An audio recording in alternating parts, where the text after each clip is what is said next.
Sou a tutora Dayana Mendes. Vamos estudar um pouco hoje sobre a tabela periódica e como a mesma se organiza. No cotidiano, existem várias situações em que precisamos organizar alguns objetos para facilitar nossa vida, como, por exemplo, as seções divididas no supermercado ou os livros por matéria, como português, matemática, química, etc. Do mesmo modo, os cientistas começaram a observar que os elementos químicos precisavam ser organizados numa ordem que facilitassem o seu estudo. Portanto, a tabela periódica foi a forma encontrada de realizar essa organizar, na qual a atual classificação periódica dos elementos fundamenta-se na lei da periodicidade dos números atômicos de Moseley. Muitas propriedades físicas e químicas dos elementos são funções periódicas de seus números atômicos. Os elementos estão dispostos em ordem crescente de seus números atômicos, arrumados em 7 linhas horizontais, períodos, e em 18 colunas verticais, grupos. Os átomos dos elementos de um mesmo período têm os mesmos números de camadas eletrônicas. Aqui podemos observar a tabela periódica, seus 18 grupos e 7 períodos e a ordem crescente dos números atômicos dos elementos, como já falado anteriormente. A tabela periódica se inicia com o hidrogênio, que é um elemento peculiar e não se encaixa em nenhuma outra classificação. Não é um metal alcalino, mas a tabela periódica também é composta pelos metais alcalinos, alcalinos terrosos, metais de transição, metais representativos, não metais representativos ou ametais, como mais conhecidos, gases nobres e metais de transição interna. Ao observar a legenda dessa imagem, vocês podem ver a cor respectiva de cada um.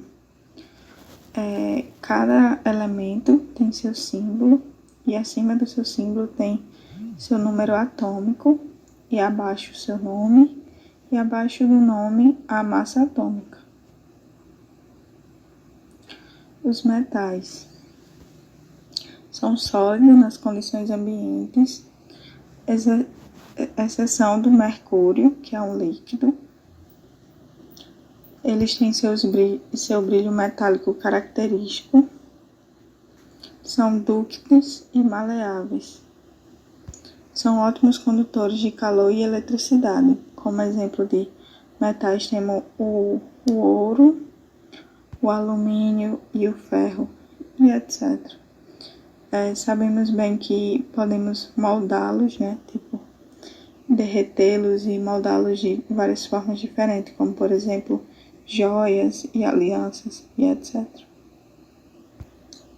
Os ametais não brilham, mal condutores, com exceção do carbono grafite, e possuem diferentes estados físicos, como sólidos, gasosos ou o bromo, que é o único metal líquido nas condições ambiente. Como exemplo de ametais temos o carbono, o fósforo, o enxofre e o selênio. Os gases nobres, em condições normais de temperatura e pressão, são todos gases inodores, incolores e monoatômicos de baixa reatividade. Alguns inertes. E como exemplo de gases nobres, podemos citar o hélio e o neônio. Classificação dos elementos.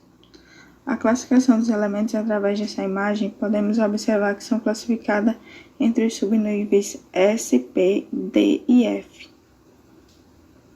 Elementos representativos são as famílias 1 e 2 e de 13 a 18. São os elementos mais importantes da tabela periódica e os mais estudados no ensino médio. Todos os elementos representativos possuem seu elétron mais energético situado nos subníveis S e P. Temos também os elementos de transição externa. Eles estão representados na região central da tabela, como mostrado na figura anterior. Seus elétrons mais energéticos ficam no subnível D. Elementos de transição interna.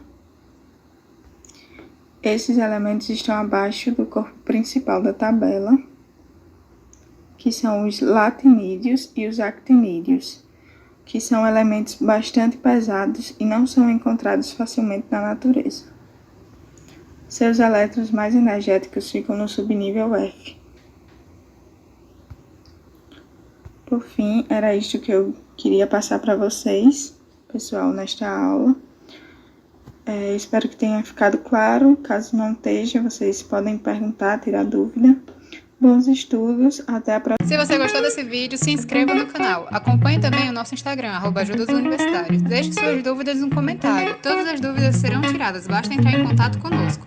Estaremos sempre disponíveis para ajudá-los. O que é que você está esperando?